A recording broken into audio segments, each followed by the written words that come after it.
जय श्री राधे कृष्णा। आप सभी का आपके अपने YouTube चैनल पर स्वागत है। आइए सुनते हैं आमल की एकादशी व्रत की कथा। आप सभी भक्तों को आमल की एकादशी व्रत की ढेर सारी शुभकामनाएं। आप सभी के जीवन में भगवान विष्णु माता लक्ष्मी की कृपा सदैव बनी रहे और आप सभी को सभी प्रकार के सुख तथा समृद्धि की प्राप्ति हो। फाल्गुन मास शुक्ल पक्ष में पड़ने वाली एकादशी को आमल की एकादशी, आंवला एकादशी, रंग भरी एकादशी आदि नामों से जाना जाता है। इस दिन विशेष प्रकार से भगवान विष्णु, माता लक्ष्मी और भगवान विष्णु के परशुराम स्वरूप की पूजा करनी चाहिए। यह व्रत सभी प्रकार के पापों को नष्ट करने वाला है, भक्तों की रक्षा करने वाला है तथा इस व्रत के पुण्य प्रभाव से वैष्णव लोक की प्राप्ति होती है। इस दिन विशेष प्रकार से आंवले वृक्ष के नीचे बैठ के कलश को स्थापित करके पूरे विधि विधान के साथ पूजा करना चाहिए। नियम पूर्वक व्रत धारण करने से, नियमों का पालन करने से, कथा आदि श्रवण करने से यह व्रत मोक्षदायक, धन वैभव एवं पुत्र पौत्रादि प्रदायक व्रत है। तो आइए सुनते हैं आमल की एकादशी व्रत की कथा। तो बोलिए प्रेम से भगवान विष्णु की जय, माता लक्ष्मी की जय, एकादशी माता की जय, सभी देवी देवता की जय। कथा के अनुसार एक समय अयोध्या नरेश महाराज मानधाता ने अपने कुल गुरु महर्षि वशिष्ठ जी से पूछा कि हे भगवान, कोई अत्यंत उत्तम और अनुपम फल देने वाले व्रत के इतिहास का वर्णन कीजिए जिसके सुनने से मेरा कल्याण हो। महर्षि वशिष्ठ जी ने कहा कि हे राजन, हम आपके सम्मुख आमल की नामक एकादशी के व्रत का महात्म्य का वर्णन करते हैं। ध्यान पूर्वक सुनो। प्राचीन काल में एक वैदिक नाम का एक नगर था। वहाँ के राजा चंद्रवंशावतंस महाराज चित्ररथ थे, जो परम वैष्णव नारायण के अनन्य भक्त थे। उनके राज्य में सारी प्रजा प्रत्येक माह की समस्त एकादशियों का व्रत और नियम पूर्वक किया करती थी। यहाँ तक कि वहाँ के पशु और पक्षी भी एकादशी के दिन आहार नहीं करते थे। इस प्रकार महाराज चित्ररथ धर्म और न्याय युक्त राज्य करके अपनी प्रजा की सेवा किया करते थे। एक समय की बात है, महाराज चित्ररथ अपनी सारी प्रजा सहित फाल्गुन शुक्ल आमल की नाम की एकादशी के व्रत का उद्यापन करने के निमित्त ग्राम के बाहर उपवन में एक सरोवर के किनारे कुंभ स्थापित कर छत्र, उपाहन, पंचरत्न, गंध, धूप, दीप और नैवेद्य से धात्री का पूजन करने लगे, यानी कि आंवले वृक्ष का पूजन करने लगे और कहा कि हे जामदग्ने, हे रेणुका नंदन, हे आंवले की छाया में उपविष्ट, हे भक्ति एवं मुक्तिदाता, आपको कोटि कोटि नमस्कार है। हे ब्रह्मा से उत्पन्न धात्री, हे सर्व पापों को नाश करने वाली धात्री, आपको नमस्कार है। हे देवी, तुम मेरे अग्ग को ग्रहण करो और पापों को नष्ट करो। इस प्रकार राजा अपनी प्रजा सहित जागरण करता रहा।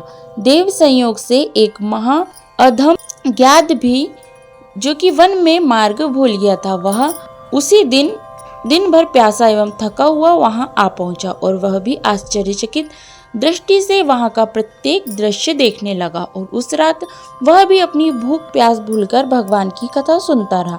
यद्यपि उस व्याध का कार्य पाप कर्म एवं हिंसा ही करना था, तथापि उस दिन उसने प्रेम पूर्वक भगवान की पूजा देखी।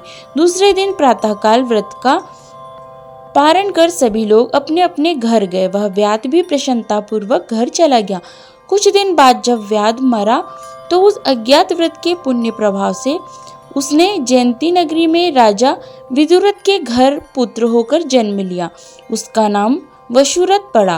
पिता के मरने के बाद वसुरथ ही उस नगरी का स्वामी हुआ और अत्यंत न्यायपूर्वक धर्म संयुक्त राज्य करने लगा।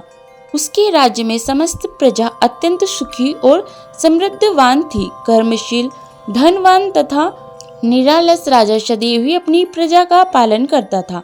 एक दिन वह राजा मृगया करने के विचार से अपनी सेना और सेनापतियों के साथ वन में चला गया। संयोगवश एक मृग का पीछा करते हुए वह अपने सभी साथियों से अलग होकर एक महाभयानक जंगल में जाकर फंस गया।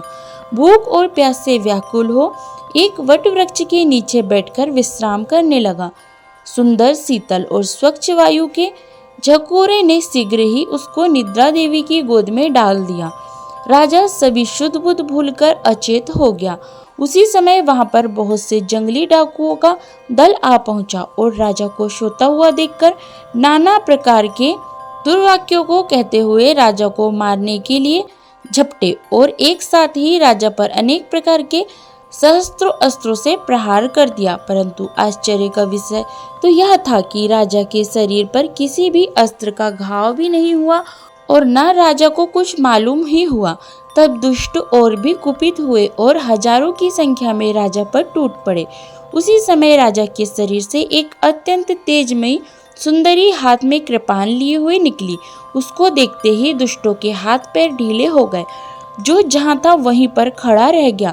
वह सुंदरी पैतरे बदलती हुई भगवती चंडी के समान समस्त दुष्ट मंडली को समाप्त कर अंतर ध्यान हो गई। दुष्टों के कोलाहल एवं आर्तनाद से राजा की निद्रा भंग हुई।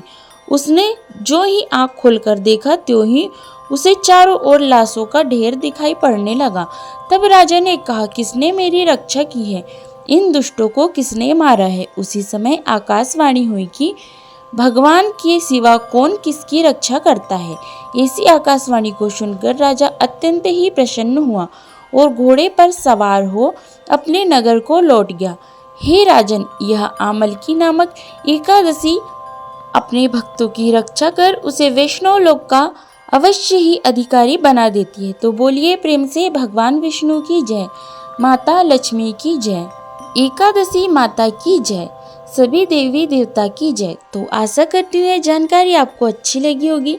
इसी प्रकार से ज्ञानवर्धक जानकारियाँ प्राप्त करते रहने के लिए, व्रत और पूजा के बारे में जानने के लिए, कथा सुनने के लिए अगर आप चैनल पर पहली बार आए हैं तो चैनल को लाल बटन दबा करके सब्सक्राइब करें। साथ में बेल आइकन भी प्रेस करें ताकि हमारे आने वाले वीडियो का नोटिफिकेशन आपको समय पर मिलता रहे। जय श्री राधे कृष्णा। धन्यवाद।